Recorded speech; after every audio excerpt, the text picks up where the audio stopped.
Uh, Debate, or the concept of debating, is always related to politics. So I wanted to talk to you a little bit about politics, if you don't mind, away from religion. Maybe it will take us back to religion, but Politics is part of it. Not today's politics. But sure. We struggled in knowing where you are. We read news all over the social media that, sorry to say, but you're hunted now. Why are you hunted? And the best answer that I can give is, I think it is mainly because of my popularity. I've been doing Dawah for more than 25 years in India, and my lectures are there on the media, on the social network, on the YouTube, everywhere. And I was expecting that I'm living in a country, India, which is not very comfortable for the Muslims, and I've been doing Dawah, and I thought, and I was sure, that one day there will be trouble. That was the reason that we had taken whatever precautions we could. And recently, 3 years back, there's a new government that came to power, and we have a new Prime Minister, Narendra Modi. And we knew that about 15 years back, when he was the Chief Minister of Gujarat, one of the states in India, there are many NGOs, many organizations have given several reports that he was responsible for killing of more than 2,000 Muslims, making a state organized, killing of Muslims at large scale. So much so that there were cases filed against him in different parts of the world. He was not given entry to USA, to UK, and he was not allowed to enter many countries of the world for several decades. About 3 years back, when there was election, he won the election and became the Prime Minister. Now, when he became the Prime Minister, all these sanctions were removed. So this is democracy. Irrespective of who you are, if you are elected, to build relationship, they can put anything down. And he traveled to many countries, including Muslim countries, to build relationship in the first couple of years of his tenure. And it is known that the party that he belongs to is against the Muslims. And we're expecting this to happen. And he was waiting to get some excuse to stop my activities. Last Ramadan, on the 27th of Ramadan last year, Yes. that the 1st of July, there was a terrorist attack that took place in Dhaka. Sorry. And 6 terrorists, they killed about 20 foreigners in the neighboring country. And one terrorist happened to be my fan on the Facebook. So there was a small article that came in the Bangladeshi newspaper that one of the terrorists is a fan of Dr. Zakir Naik. In such How many fans do you have on Facebook? On the Facebook, alhamdulillah, now there are about 16.6 million fans. Okay, Out of which so he's one out of 16.6 million, 4.5 million are from Bangladesh. Okay. So he's one of the 16.6 million who liked me. And this news had come several times before. Most of the Muslims in the world, because of the popularity of Peace TV, which has a viewership of 200 million, when you catch a Muslim, there are high chances you know me. So even the terrorist attack that took place, whether in Glasgow or New York or Australia, when they catch a Muslim, he's been seeing my videos. But never has that been made into an issue. If you ask any Muslim, he has to be a fan of Muhammad Sallallahu Alaihi Wasallam. So will you blame the wrong action that he has done to Muhammad Sallallahu Alaihi Wasallam? No. So here we find that the Indian media blew it out of proportion. Next day, the news article came on the 3rd of July.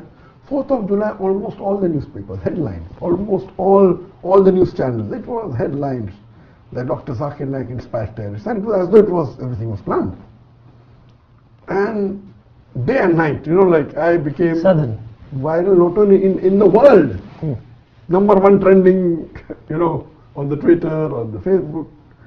And then, alhamdulillah, many Muslim organizations in different parts of India, they protested. In Bangalore, in Hyderabad, in Kerala, in Kashmir, in large numbers. And one thing good, mashallah, that the Muslims who even differed with me, the difference of opinion and views, even they stood up, saying we disagree that Dr. Zakir is not a terrorist. And mashallah, there was big protest. So much so that the Indian government had 4 different teams, IB, National Investigation Agency, they had the Intelligence Bureau, that the Maharashtra Police, that the Bombay Police, CID, all of them And NI alone had 9 teams, each team hanging, so few hundred. And the more they spent money in doing research, that they saw most of my tapes, everything, no problem, I was happy about it. After 1 month, on 2nd of August, they were forced to say in the parliament that nothing is wrong found by Dr. Zakir Naik. He did not find any evidence in his speeches, nor in his lectures. So most of the protest stopped. And I thought that this will surely be their plan. So protest stopped, everything became cool. 3 months later, in November, the same government says that the Muslim personal law in India should be abolished. You know, India has a Muslim personal law. Muslims can follow the law in inheritance and marriage, etc. So all the Muslims against it in larger numbers to protest against it. In this fiasco, 2 weeks after this, they banned my organization suddenly. And they banned it for 5 years. Claiming that, you know, they are promoting terrorism. And they started getting lectures, which I've given 10 years back, I've given 15 years back. Any logical person will know that these lectures are there on the social media for 10, 15 years. If they promoted terrorism, why suddenly now are they called? So it is mainly because of popularity. And it is shocking that the Indian government many a times before has called me to give lecture on religion in the National Academy in Hyderabad. National Academy of Hyderabad is the largest institute for training police. It is the most prestigious institute. Imagine I have been called not once, twice, and sometimes when I did not go, they pressurized me. Allah. They use influence. I'm very busy, no, you have to go. So twice I've addressed them, to IPS officers, to the top ranking police. So do you mean to say they've called a terrorist? Not that they found a lecture which I gave just 6 months back or 1 year back. These lectures were given 10 years, 15 years back. They're taking and clipping out of context and trying to prove to the world that I'm promoting terrorism. And as you may be aware, that the World Economic Forum has said that the second most unjust media in the world is the Indian media. Never ever in the history before has anyone who has been so popular, so well known, his life is open in the media like an open book.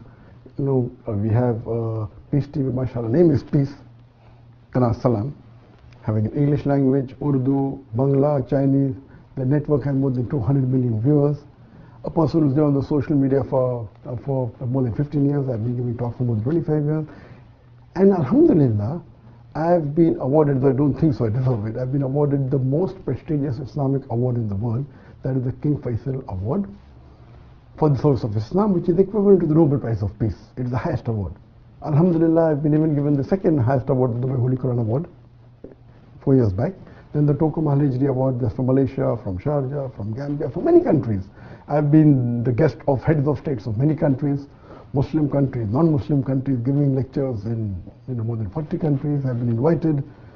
Now, such a person who's so popular, when the Indian government is laying an allegation that I'm involved in terrorism, indirectly they are saying that even Saudi Arabia is promoting terrorism, even Dubai is promoting terrorism, even Malaysia is promoting terrorism, even Sharjah is promoting terrorism, and all the countries. Even the Indian government. Yes. Because they're inviting you. Yes. So it is so illogical, and they are taking up clips which are not new. Okay, can be possible hypothetically that I was very good and suddenly last 6 months I've been bad. Can be. Logically, they are picking up lectures of mine which I've given 10 years back, which I've given 15 years back, which I've given 5 years back. And that means the previous government, yes, they are saying yes, the previous government promoted Zakir, now we are we are correct. So it is illogical, absolutely illogical. As you know, that many governments today, as they're talking about politics, many governments today, they win the election by being against Islam. And we have examples, what they're having in US. The more they speak, they get a better vote bank. That's what happening in India. They openly speak. And if you compare, recently, just a few months back, the election took place of a state called as UP Uttar Pradesh, which is the biggest state in India. And do you know, the person who stood for election, one of the priest who was a Hindu priest, he told in his election campaign and in his lecture openly that the graves of the Muslim women should be dug and they should be raped. Even after saying this, he won the election. And he belonged to the same party as the Prime Minister of India. And the irony is, not that he only won, they made him the Chief Minister of that state. That means if you abuse the Muslims, imagine if you compare to any of the allegations they are laying, compared to what he said in public, that you dig that graves of the Muslim women and rape them. Nothing is happening. Is this democracy? What is exactly happening a few days ago? Why is it now more critical than ever? Yes, previously it was more localized, and the Muslim Indians supported me, alhamdulillah. When they called me for interrogation on 31st of January, I did not receive any official letter from them. What I was hearing from the media. When I heard from the media, my lawyer gave them my email. And when I got the email, I replied on the email. I'm willing to come on video conferencing. I'm willing to do a Skype interview. What you want, I'm ready to cooperate. What do you want? They are laying allegation that I'm doing money laundering. I said, where money laundering? We have been submitting our records. So what record we submitted 10 years back? They are saying that's not correct. Now, why are you saying now? When they called me for interrogation, I said that, okay, you want to interview me? I'm ready to cooperate. We can have a video conferencing. We can speak on the Skype. We can speak on whatever you want. I will cooperate. Give you all the answers. They said, no, we want to physically. Now, physically, we know the history of India. Yeah, of course. We know the history of the Indian police. Out of those people, Muslims arrested for terrorism, 98% are let free. But after 10 years, after 15 years, their lives are ruined. Recently, a few months back, a Muslim by the name of Abdul Wahid, he was arrested on charges of terrorism, then was let free after 8 years, then writes a book. What was done with him? How he was tortured. The first grade of torture, second grade, third grade, fourth grade. He says how they do mental torture first, then how they take out clothes, how they put current on the private parts. All this he mentioned in black and white. How do they do physical torture, third grade? And the fourth grade is, they even molest the lady family members, the mothers of the victim, the sisters of the victim, until they give it, until they sign false documents. So this is known to the world. And you expect me to go back, do you think I'm a fool? Some people say that, oh, why are you a coward? I said, I'm not a coward, it's the sunnah of the Prophet. It's the sunnah of Muhammad sallallahu alaihi wasallam. He did hijrat. Okay. When it's difficult to practice your deen and propagate your deen there, India by law we are allowed to preach and propagate our religion. I did not break a single law of the Indian law, not a single. It's allowed by law for me to preach and propagate and practice my faith. Muhammad sallallahu alaihi wasallam is the best example. And alhamdulillah, it's a blessing of Allah subhanahu wa ta'ala that He took us out of India at the right time. The times are getting from back to us. And I was aware that, mashallah, you see on the videos, there are non-Muslims, there are Hindus who respect me. The majority of the Hindus, they are good. They love the Muslims. It is these politicians who actually instigate them to do action against the Muslims. Now in India, Muslims are being lynched because on allegation that they're eating beef, they're hanged in public. He didn't have beef, he had meat. And then the police is saying, we'll do investigation whether it was beef or meat. Nonsense. You're hanging a person in public. So now the times in India is very bad. I'm thanking Allah subhanahu wa ta'ala, it took me out at the right time. As far as the investigation is concerned, I'm ready to cooperate, but they don't want me to interrogate on the phone. Because when they do it on the phone or in the media, I would love, let the audience, let it be an open interrogation. Why are you wanting a private? Because you know that you have something to hide. In privacy, you can surely threaten me. You can torture. That you cannot do. In public, you cannot do on a video conferencing. So this is nothing but tactics. Now the media is saying, because they gave me 3 summons and I did not respond to that, now they have put an unbailable warrant against me. One. This is what happened a few days ago. That happened about a month back. Yeah. Few days back, what happened, 10 days back, that warrant they took and now they are telling to the Indian government that request to the Interpol that Dr. Zakir Naik should be put on the red corner notice.